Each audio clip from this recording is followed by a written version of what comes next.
देखिए, ये भारत के हर नागरिक के लिए बहुत ही गौरव और गर्व का दिन है कि अंतर्राष्ट्रीय योग दिवस 11वां योग दिवस बड़े हर्षोल्लास के साथ हम मना रहे हैं। और हमारे लिए, हरियाणा के लोगों के लिए तो और ही गौरव की बात है कि जिस अंतर्राष्ट्रीय योग दिवस में स्वयं स्वामी रामदेव जी महाराज पूरे हरियाणा के लोगों के साथ जुड़ करके योग करेंगे। और उस कड़ी में हमारा कुरुक्षेत्र, जहाँ भगवान योगेश्वर की ये भूमि है और जिस भूमि से भगवान श्री कृष्ण ने सर्व मानव जाति के लिए कर्म का और योग का, ज्ञान का संदेश दिया, ये हम सब के लिए गर्व की बात है कि स्वामी रामदेव जी महाराज इस पवित्र भूमि से सबके साथ जुड़ करके योग करेंगे। और लाखों की संख्या में हरियाणा में लोग इस योग के साथ जुड़ करके, क्योंकि वो संदेश कि हर व्यक्ति स्वस्थ हो, हर व्यक्ति जब योग के साथ जुड़ता है तो बीमारियां दूर भाग जाती हैं, और जब योग से व्यक्ति दूर होता है तो बीमारियां उसके नज़दीक आ जाती हैं। तो हमें जो हमारी ऋषियों की, हमारे संतों की ये प्राचीन परंपरा पद्धति रही है, जो हमें एक उपहार के रूप में मिली है, हमें अपने जीवन में उसको उतारना चाहिए।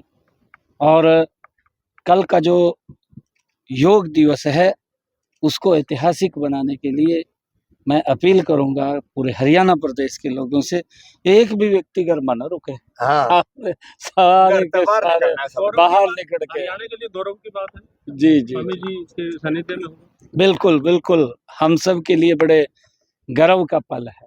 एक तो योग हमारा गौरव है जी, और दूसरे हमारे मुख्यमंत्री जी हमारे गौरव है। एक निष्कलंक, निर्विवादित, निराभिमानी और स्वाभिमानी ऐसे मुख्यमंत्री जो योगी हैं, निरोगी हैं, सबके सहयोगी हैं और हरियाणा के लिए घने उपयोगी है।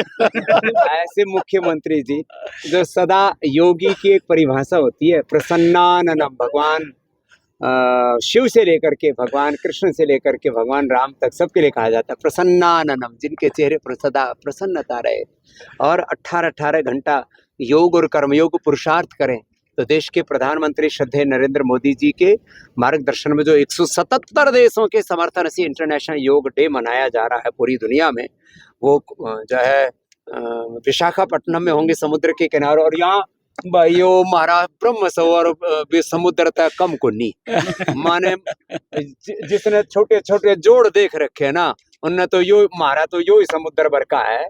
और अड़ैत है योग का ज्ञान, योग की भक्ति, योग की शक्ति, योग की वो आध्यात्मिक सामर्थ्य, योग का दार्शनिक पक्ष है सब में एक ही परमात्मा, एक ही आत्मा, आत्मा हम शिवो हम रामो हम कृष्णो हम हनुमत हम।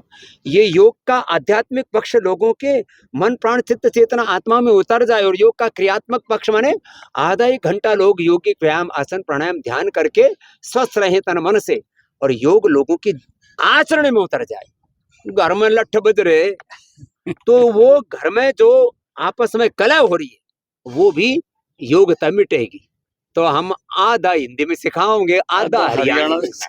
तो ये विशाखापट्टनम में प्रधानमंत्री जी होंगे, वहां से सीधा योग करेंगे, देश पूरा देखेगा, उनको जुड़ेगा। देखिए, हमारे लिए बड़े गर्व की बात है कि ऐसे राष्ट्र पुरुष जिनके कण कण में इस राष्ट्र के उत्थान के लिए जिनका पूरा जीवन है, और उन्होंने जो हमारे ऋषियों की, संतों की ये प्राचीन पद्धति रही है जो विलुप्त हो गई थी, उस योग को, उस विरासत को यूएनओ के अंदर अंतरराष्ट्रीय मंच के ऊपर उठा करके पूरे विश्व को, आज उसकी थीम भी है वन वर्ल्ड वन हेल्थ, एक विश्व एक स्वस्थ, उसको आगे बढ़ाने का काम देश के यशस्वी प्रधानमंत्री नरेंद्र मोदी जी कर रहे हैं। पूरी दुनिया कल इस योगा के साथ जुड़ेगी और जैसा अभी स्वामी रामदेव जी महाराज ने हमें कहा है कि योग को अपने आचरण में ये उतारना चाहिए। और हमारे प्रधानमंत्री जी योग को अपने आचरण में जीते हैं। वो योगी भी हैं, वो योद्धा भी हैं, और वो हमारी सनातन संस्कृति के सबसे बड़े पुरोधा भी हैं। और वो झंडा यहाँ पर सुभाष जी ने और हमारे नायब सिंह जी ने उठा रखा है। बाकी कल करेंगे बात। मैं पूरे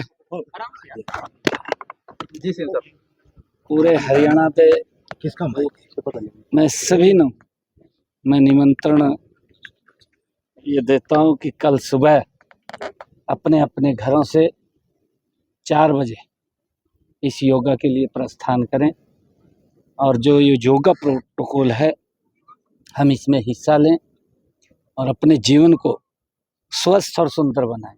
सुंदरता भी इसी में, योग में ही सुंदरता है, और योग में ही व्यक्ति का जो शरीर है वो हष्ट पुष्ट है। और जो आदरणीय प्रधानमंत्री जी का सपना है, उन्होंने देखा है कि भारत 2047 तक विकसित राष्ट्र बनेगा, तो उसकी सबसे मजबूत कड़ी अगर कोई है तो ये योग आधारशिला।